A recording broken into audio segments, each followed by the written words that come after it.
Is blockchain already obsolete? Well, the creators of Hashgraph would have you think so. Bitcoin hits another all-time high. Well, just how high can it go?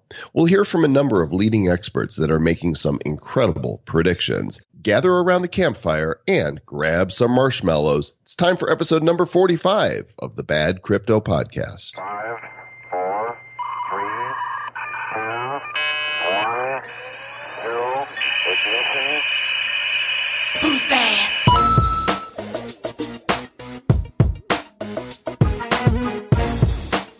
Who's bad? Welcome back from your European tour, Travis. It's good to have you back on American soil. Yes, thank you so much. I was there for a total of 9 days, so not too bad. Feeling pretty well rested, actually. I think coming back wasn't too shabby. I stayed out late last night in Amsterdam and then slept for like 3 hours. And then once I got on the airplane, slept for another 4 hours. And there I am. I'm back on American time. Well, we're glad you're back. There's so much to talk about. So much. It's very exciting. Things tend to keep moving along no matter where you are in the world, right? Yes, and Bitcoin keeps moving along as well. Want to give a quick shout out to our show sponsor this month, Zilla. A bunch of you have said that you've already signed up. The app is not yet out, but it will be, and you want to pre-register for the beta of the Zilla app. This is an ICO marketplace. It's kind of like if you took Amazon and Reddit for ICOs and they had like a little baby. Basically you can look at various ICOs, you can upvote them, you can downvote them, and we figure out which ones are good. And if there's a certain ICO that you dig, you can participate using a number of different tokens and your credit card, and you click and boom, you're in like that. Go pre-register now for the Zilla beta app. It's at zla.io/bad. It's like Godzilla, but, for ICOs. Yeah, ICO Zilla. That's what it is. Somebody is really happy this week. Do you know why? I'm not sure why. There's got to be a reason. There is a reason, because we chose a winner. Well, the computer chose a winner for Bad Cryptober for the grand prize of 25 million worthless bad coin. 25 million bad coin. That's a lot. Yeah, Michael Kimura won, and he saw the post that we made on the page, and he's very excited and probably beside himself. I'm sure he went to his significant other and said, I've got 25 million bad coin. Yeah. And she's like, well, what are those worth? They're worth nothing, honey, but I have 25 million of them. Yes. And perhaps one day they'll be worth something. Maybe but we're not counting on it. But you know what? It's like all of our users, they have at least 50,000 of them. So, they all collectively want them to be worth something someday. So eventually maybe we will figure something out, but we just want to make sure people get them now. Actually, we gave away like 1 billion bad coins almost, right? Close to that? No, I think with that whole... No, not quite to that. No, I guess it was about 300, 400 million. Yeah, you're inflating and conflating, and now I'm feeling deflated. Actually, we're thinking about all of that, what we've done before. We're coming up close to having given 1 billion away, actually. That's not too far out of the reach. After these bad coin from the Bad Cryptober gets sent out, the winner gets theirs, plus the ones that we've collectively given out. We're closing in on 1 billion. We passed half a billion. Your math is still bad. I would say 500 million. Yes. Once we give away the ones for Bad Cryptober, which should happen this week, we'd be looking at about 500 million. We'll have to figure that out. We'll have to figure that out on Crypto Fresh. I'll have to take a look and see. We will do that. But for now, it's time to get your questions and feedback. So let's do this. Bad Crypto voicemail. You have one new message. Hey guys, this is Danny. Super appreciating everything you guys are doing for the crypto space. I just want to kind of give a warning to everyone else in the crypto space. I just got targeted for phishing. Got a call from a dude saying that he's with AT&T and he's sending me a passcode in order to verify service. I was like, that's fishy as heck, and you're trying to fish me. And turns out he was on AT&T's website trying to change my password, but the two-factor authentication kept him from doing that, and he was trying to get the two-factor authentication from me. So, yeah, just a shout out to everyone else in the space to be secure. And I don't know if it's just because I got in the crypto space recently and I'm getting targeted because I have crypto, or if it's just coincidence, but I've never had that happen before.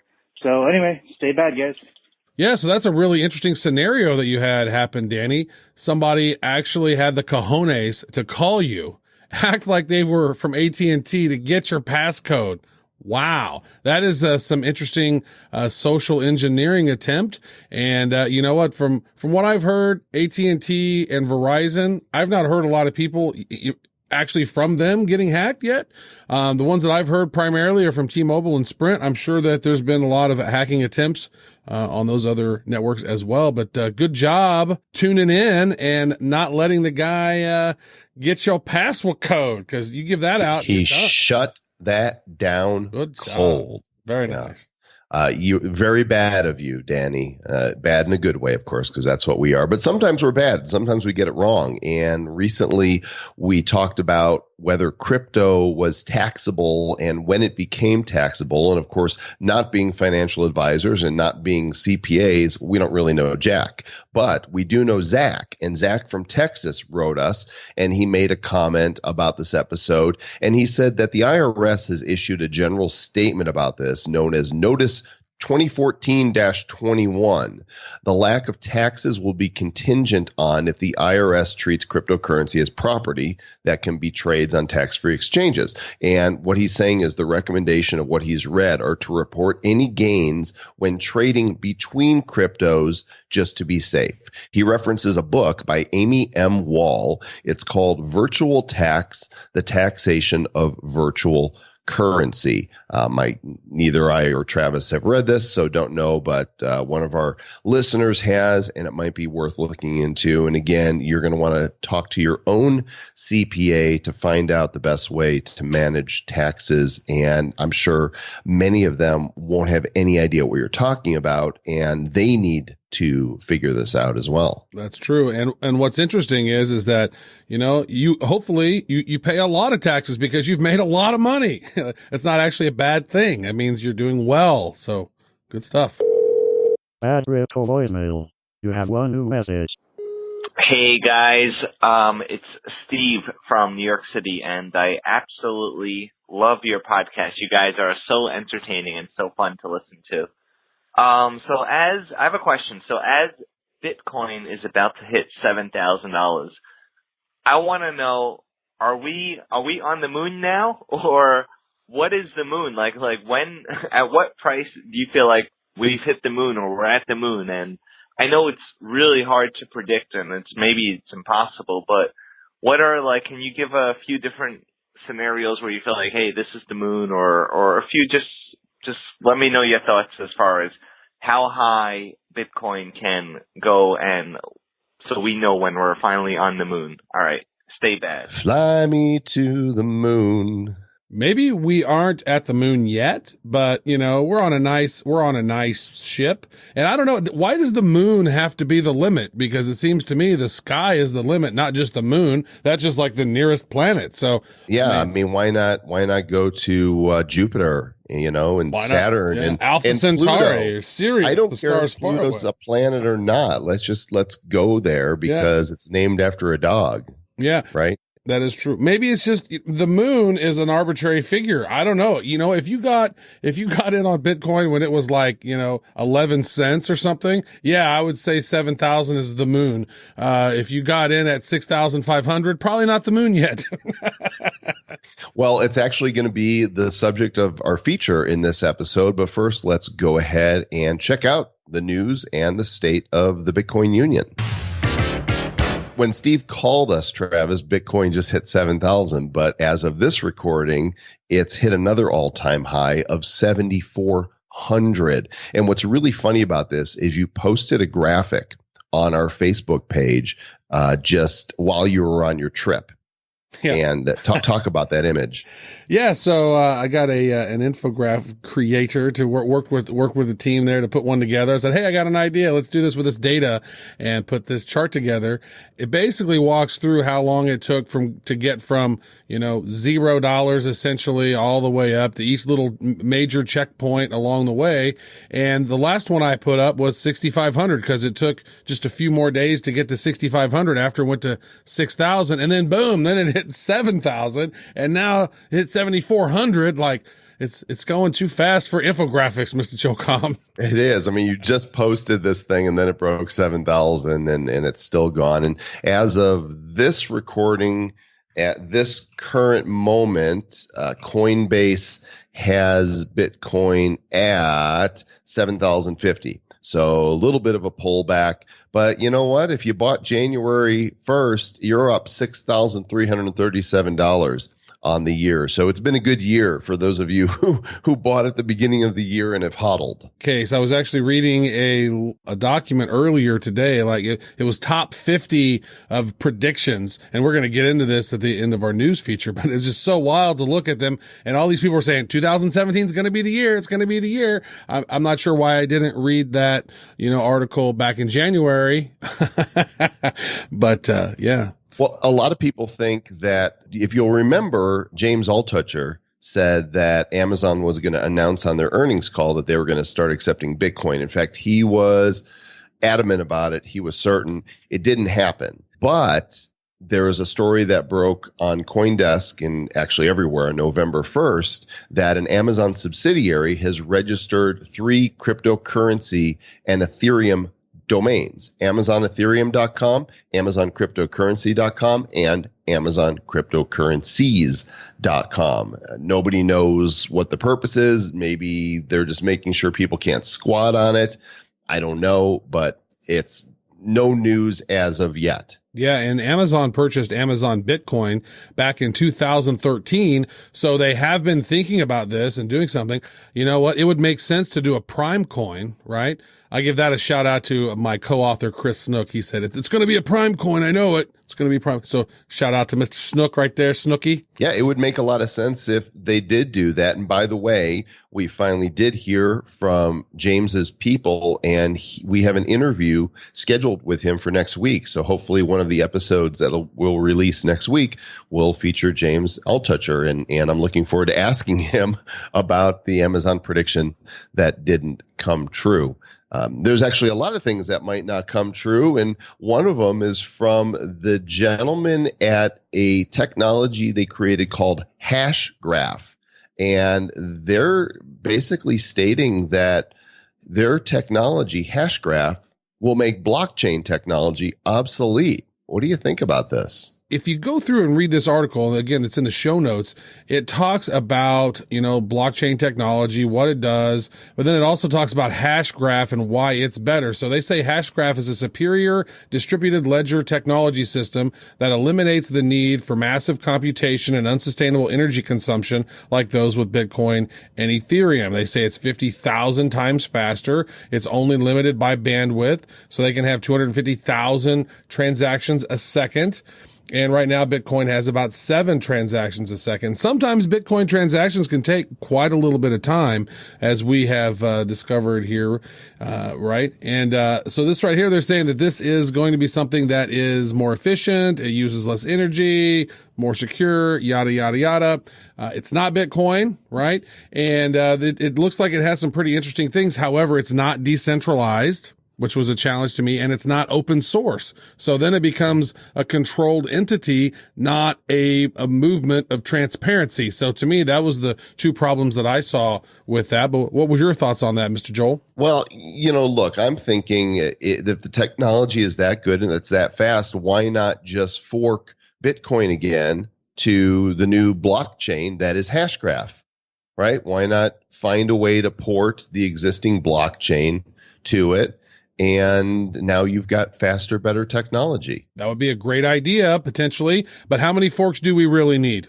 Well, that's actually going to be the topic of another episode. Many of you are asking if we're going to talk about the SegWit 2X fork that's coming up on November 16th, and we do have an episode coming up on that soon as well. What I think is funny is on this squawker.org article, the last line of it is really perplexing to me. It says, Hashgraph is a missile in the coffin. Yeah. What is that? It's talking about, it says central banks were losing with blockchain.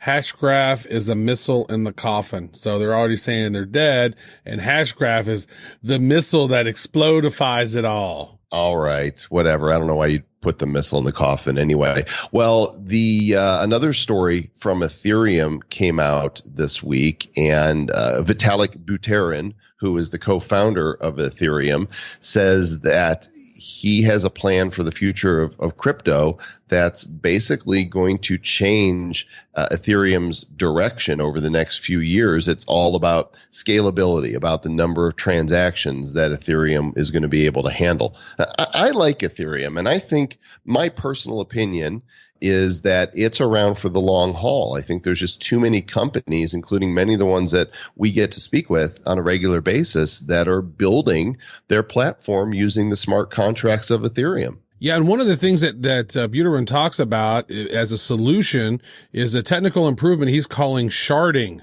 which normally when you hear the term sharding is not a good thing. Too sharded. You might need a wipe there. But basically, see, some jokes are better just left without an additional punchline. And that was one of them. That was one of them. Hey, we're learning. This is the Bad Crypto podcast. So basically this was going to partition your data into different subsets, and where each node would only have to store a small part of the Ethereum network. And so they've had this idea around for a while, but each node is going to be able to rely on the other nodes for data to keep the whole system accountable, but not have to hold all of the data in each node, which could significantly speed up things and allow them to scale more effectively. Sharding. Enough sharding, Travis. Really. My bad. I'm so bad. This one's funny. I saw this and I didn't laugh at first because I didn't understand it. It's from a Business Insider in the Netherlands, so it was completely in Dutch. But I knew I should have been intrigued because somebody told me I should look at this. And here's the story. The headline: Thieves steal a Bitcoin ATM in Brabant and think that there's physical money in it. So these guys actually walked off with an ATM thinking that there was money in the machine. Well, luckily I got out of Amsterdam just in time, apparently. So they did not realize that it was me. The Dutch Bitcoin bandits were going to come after you. They stole a Bitcoin machine thinking there was lots of Bitcoin in it. That is cute. And the article says, Zulzwar apare die Inselbrachen haben sich in Breck moeten tellen. Want the Namen? It sounds funny that way too. That's a direct quote. Thank you for that. It reminds me of, what was it, Zoolander, where they said the files are in the computer and they start breaking the computers apart to find the files that are in them. Very nice. The files are in the computer. And they busted up these poor iMacs. All right, well, let's move it right along because y'all are sitting there like looking at your watches going, tick-tock, fellas. All right, feature story now. Travis, what was Bitcoin at when we started this show? Do you remember? I think it was around $2,000, somewhere around there. Cause I remember it shot up to like 2,500, something, maybe $3,000. And then it went back down to like 1,800 or so. I'm pulling up the year chart. It was mid-July. It's July 18th. It was like the 16th is when 16, 17. It was about 2,100. Mm-hmm. Yeah. And then it was just up with that one fall from about 4,700 down to about 35. And ever since then, it's parabolic. It's crazy, this roller coaster that it's on. And what just really amazes me with the volatility of it is that just earlier this morning, it was almost 7,500, hit like 7,450. And as of this moment, it's almost $400 less than that. And I always think of the people that bought, at the high. There was an all-time high, and some people have bought at the all-time high. That happens over time, and it's one of those things, but you just keep holding it. Don't let go. That's the thing that noobs will a lot of times they'll do is they're like, oh no, and then it's going to drop down to 6,800 and they sell, and then it goes back up to 7,800, and then, oh, we better buy some more. Yeah. You gotta buy the dips and sell at the highs, not the other way around, or just hold it. Just keep holding it. Don't sell it. Hodl. This is why I don't trade. I'm in this for the long haul, and y'all can do what y'all want to do because you get to make your own financial decisions, and you should know by now not to listen to us. But there are a lot of people that are in powerful positions, very successful business people in the industry, people in the financial sector that have made some pretty amazing predictions about where Bitcoin is going. So we thought maybe we would take a look at some of these, and there's plenty of links in the show notes if you want to read entire stories on your own. But why don't we start off with the rebel, the renegade, Mr. John McAfee. We've talked about this before in the past, but his story is so great that it's worth revisiting to start us off here. And he says, of course, this prediction was made the day after our first episode launched, okay? Back in July, and McAfee said that Bitcoin will reach $500,000 in just 3 years. And if it doesn't, then he's going to do something that nobody wants him to do. Yeah, nobody. Yeah. I don't know if it's going to hit 500,000 in 3 years. That's a really bold prediction, but yeah, that was great fodder for one of our first episodes ever. So if you've listened to all of our shows, you've heard that story before. He wants to cut off things that should not be cut off. So there's one on the books. John McAfee says it will be $500,000 within just a couple of years, right? So who are some other people? Well, just to be clear, he didn't say he was going to cut something off. Okay. There wasn't a threat of cutting something off. There was, you know what? Just go Google it yourself, gang. And you'll Well, I know find you're it. delicate, Joel. We don't want to talk about that every time. It's NSFP, not safe for podcasts. I mean, it's just, we did talk about it before, though. We did. It's not safe for other things that start with P also. At least not for his. All righty. So what are some other things? This one here is an article on moneymorning.com. David Zeiler wrote this back in June. Back in June, he was saying, as recently as last fall, a Bitcoin price prediction of 3,000 in 2017 would have seemed absurd, but it broke that price. And now, would he imagine that just less than 4 months down the road, that it would have more than doubled? Yeah, you read this article. It's one of those things that always gets you too. And you see, oh, well, when it originally launched, Bitcoin was 0.3 of a penny.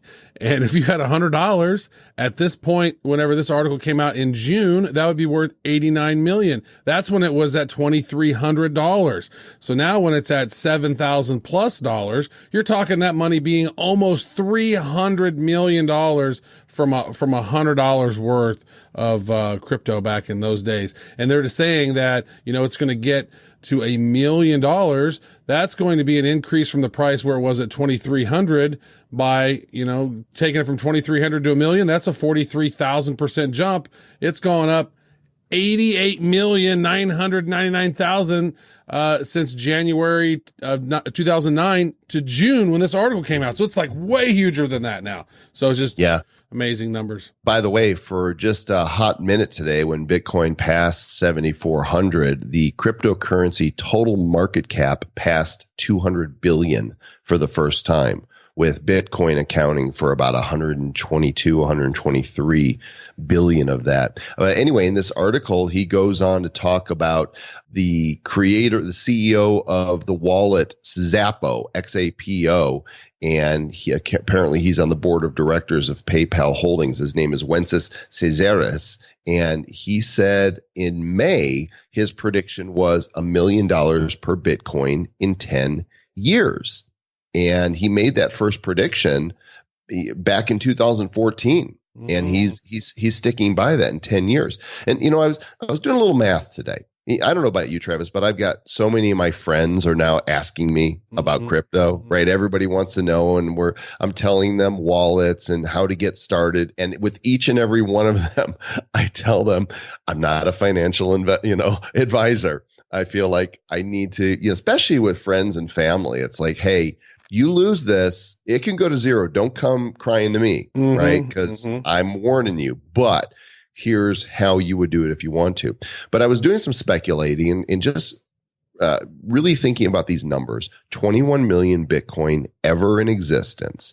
16.5 million are mined. It's going to take 120 years to mine the other 5.5 million. Of the 16.5 million, we speculated in our last show that Satoshi Nakamoto probably has 1 million of them, right?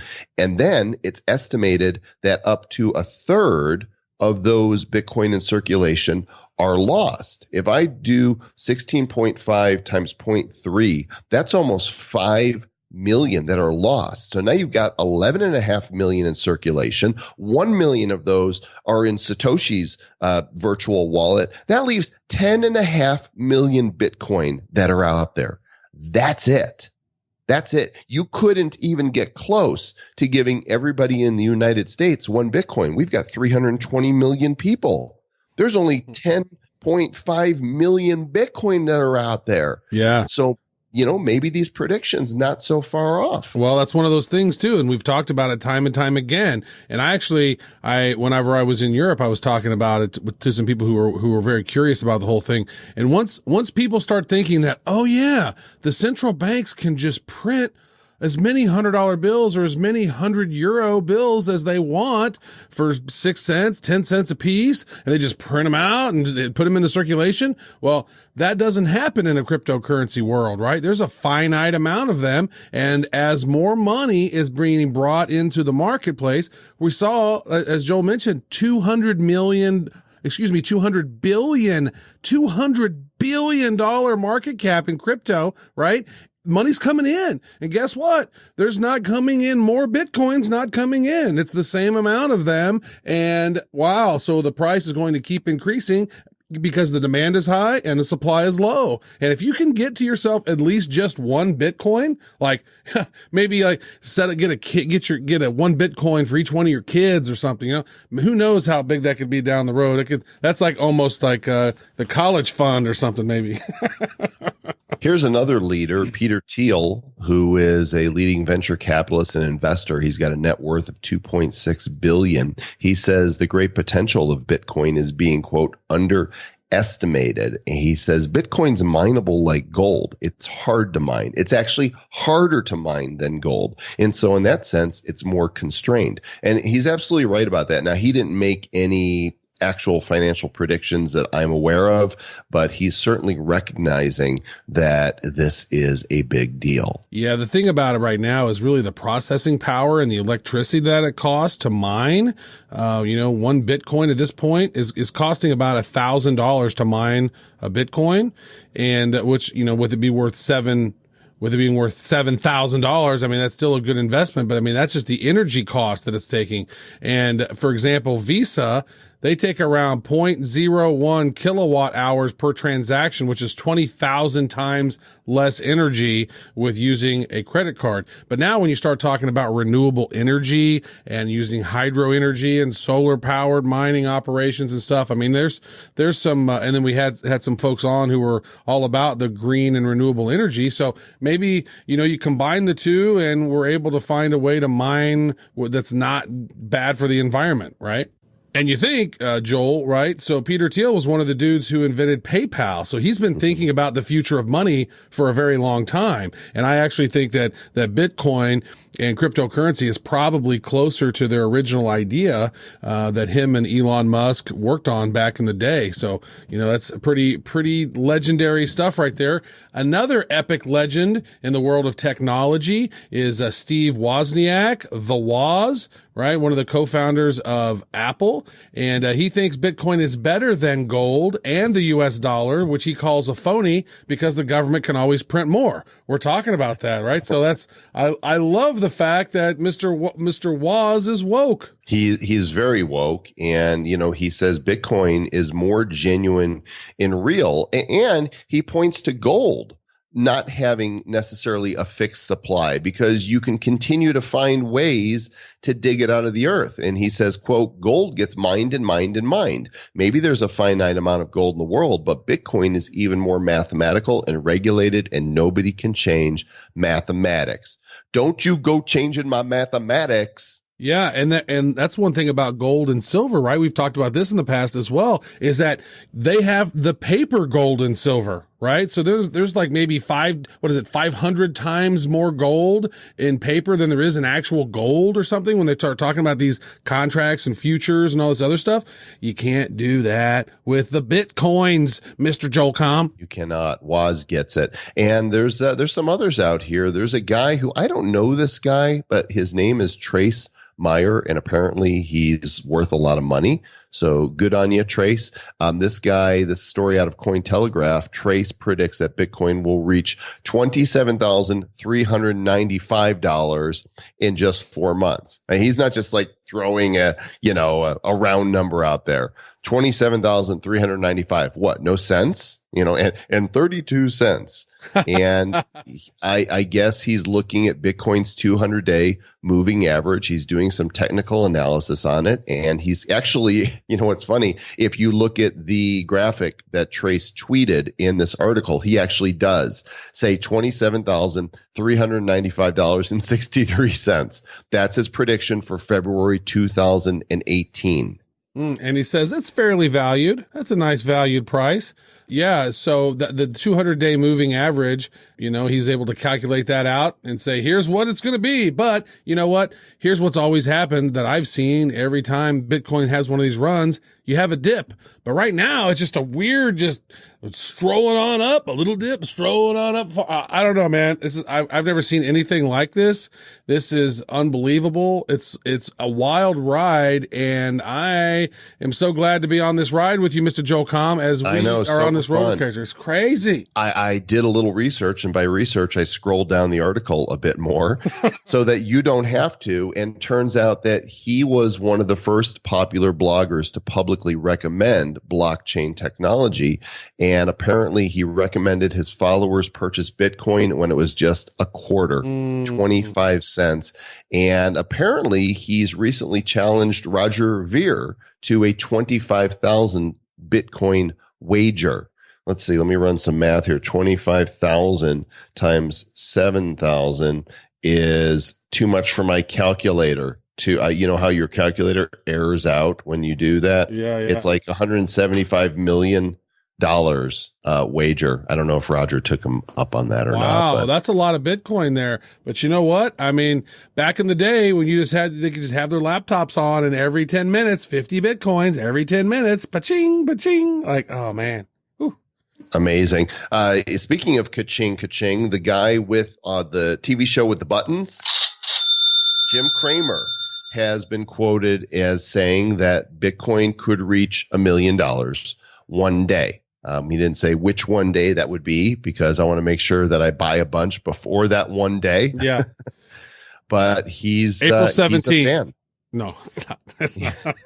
What year though? Yeah, that's great. And then there's another, Snapchat's first investor of all time. He has said that Bitcoin is going to reach, $500,000 by the year 2030, which is 12 years from now. And so there's a lot of people talking about the price and speculating on the price of Bitcoin. And we also have a video that we could. Yeah, well, it's not our video. I found a video on YouTube, and it's a 5-minute video that features people like Bill Gates, Max Kaiser, Tim Draper, Brian Singer, Richard Branson, and some others in this 5-minute video. Each of them, there's a little clip of what they think of Bitcoin and blockchain. And the quotes are everything from it's a huge, huge, huge deal to it's going to $1 million or more. In fact, one of the people in the video, Ricard Falving. He's a Swedish guy because that's the name, like Falving. It's got to be Swedish. He's saying 2 to 5 million per Bitcoin. So if you want to go see more about this, go check out the show notes and watch this video. And as for us, I don't know where it's going, Travis. I just know I'm hodling. All I know is I'm buying a piece of Bitcoin whenever I can and working on trying to create complete as many Bitcoin as we can before it's gone to the moon. So it's still within our atmosphere. We can still piece together Bitcoins here, but oh my goodness, it is quite a ride that we are on, and we're all going to the moon, at least, in our minds, for sure. This is crazy. Remember, guys, give us a call. The phone number is 708-885-9030. Once again, because you didn't write that down, you're like, I want to write that down, but I don't want to go backwards. Now you're grabbing a pen or a pencil or your tablet, or tattoo this onto your arm if you need to. 708-885-9030. Our 50th episode is coming up in just 5 more episodes, and we want you to be part of it. So call us and leave a brief message, 15 to 30 seconds. Say anything you want about crypto. Tell us, your crypto story, how you got into it, or what you think of the show, or just tell us to stay bad. Whatever you want, call, leave a message. We love to hear from you. Don't we, Mr. Travis Wright? We love it. And you know what? That 50th episode is going to be awesome if you guys call in and tell us how crypto has changed your guys' life so far. That'll be fun. So we're going to compile that together as well. And so, man, this is episode 45. And now it's over. Stay bad. Who's bad? The Bad Crypto Podcast is a production of Bad Crypto LLC. The content of the show, the videos, and the website is provided for educational, informational, and entertainment purposes only. It's not intended to be and does not constitute financial, investment, or trading advice of any kind. You shouldn't make any decisions as to finances, investing, trading, or anything else based on this information without undertaking independent due diligence and consultation with a professional financial advisor.